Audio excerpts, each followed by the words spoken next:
Welcome to Political Perspectives. I'm Hugo Gurdon, Editor-in-Chief of the Washington Examiner.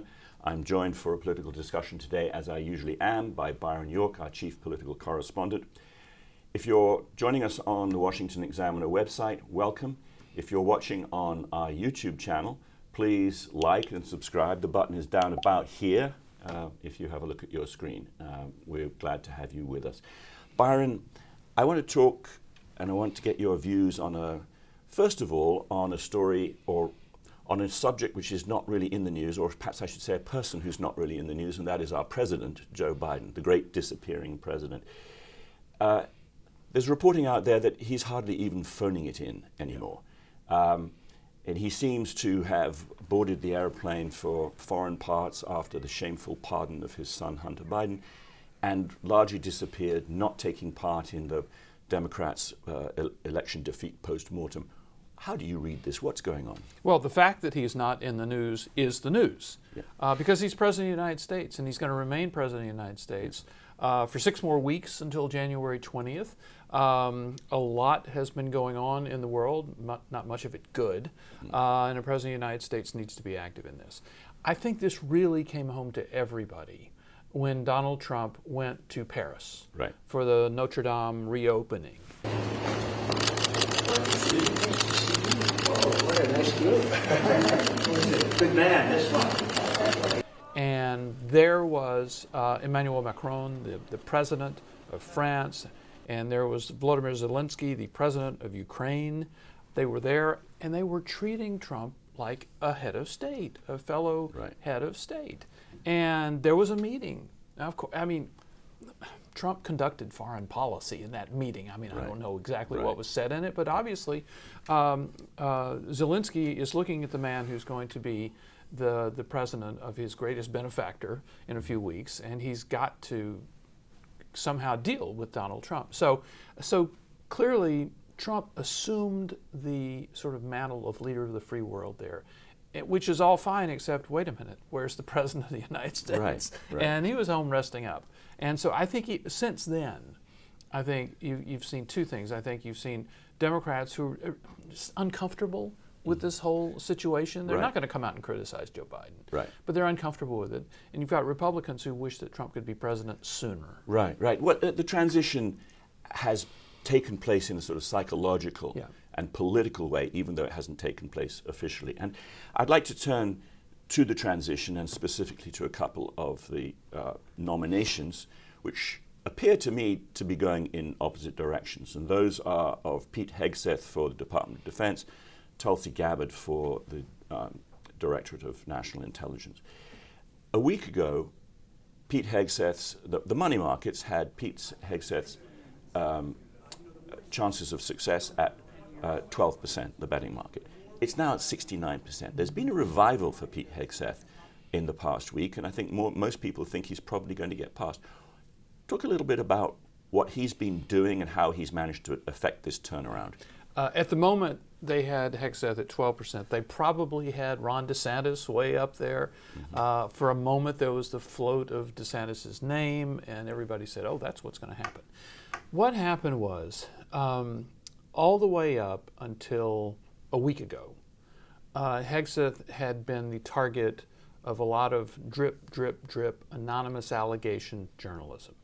About two things. About one, this incident in 2017 involving a woman who has anonymously accused him of raping her at that time, and then a number of instances in which he allegedly got drunk around 2015, 2016.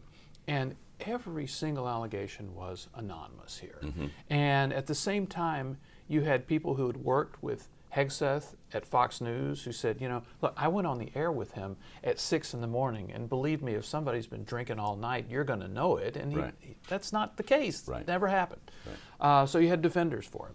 And so I think what happened was the one person who was not speaking out at this time was Donald Trump, who was staying pretty quiet. All these allegations were coming. And then there was the float of Governor DeSantis' name, and you think maybe a big switcheroo is in the offing, just like it was when Matt Gaetz went out and Pam Bondi came in. And then Pete Hegseth essentially took control of his own nomination. I think he realized that if the nomination were to be saved, and I think that's the correct word for the way it was about a week ago, if it was going to be saved, he had to do it himself. Right. And I think the thing that really helped turn the tide was he did an interview a week ago Wednesday with Megyn Kelly. So if you're in Iraq and Afghanistan in a combat zone, you're not allowed to drink. That's how I view this role as Secretary of Defense, is that I'm not going to have a drink at all. And it's not hard for me because it's not a problem for me.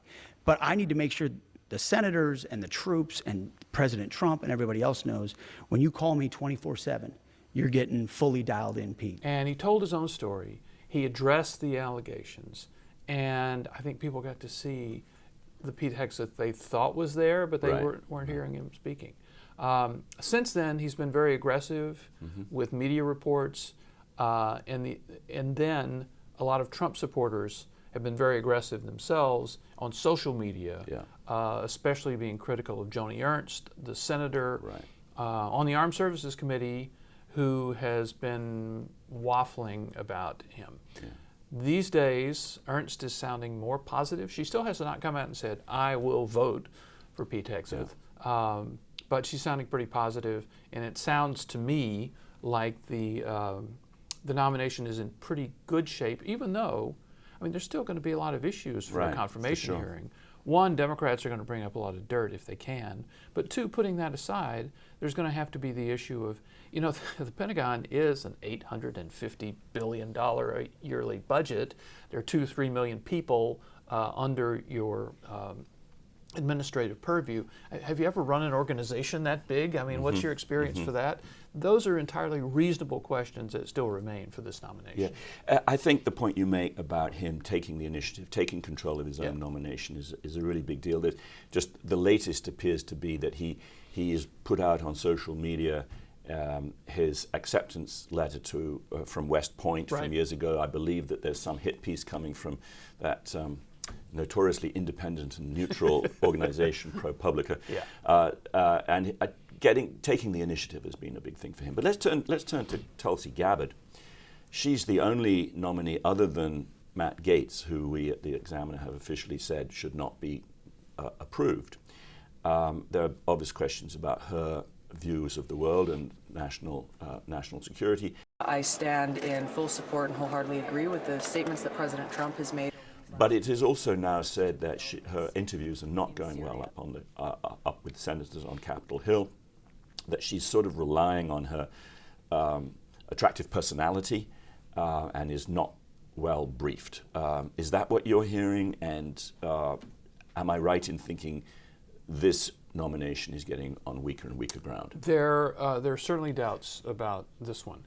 Now, to connect what we just said, the new model, Hegseth has become kind of the new model for the troubled nomination, which is for the nominee to get out there, be personable, address the allegations, and in the process sort of dismiss the allegations.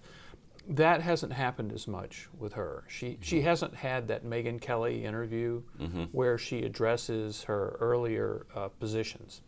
On the other hand, it's been reported, I haven't reported it myself, but it's been reported that Donald Trump particularly likes the Gabbard and the RFK Jr. nomination because these are two Democrats. Right. These are people who are the walking embodiment of the broadness of the Trump coalition. These are people who were in the other party, and they said basically, my party abandoned me. I'm no longer a Democrat. I support Donald Trump. Well, that's a big deal politically for Donald Trump. So he does not want to see either one of these two go down. Right. Well, I expect that. I expect there'll be a lot of questions relating for Kennedy as well. But we'll come back to that another time. That's all we have time for at the moment. Thank you for joining us. Thank you. Thank you all for joining us. And as I mentioned earlier on, if you're on YouTube, please like or subscribe the Washington Examiner. And thanks very much for joining us, and join us again next time.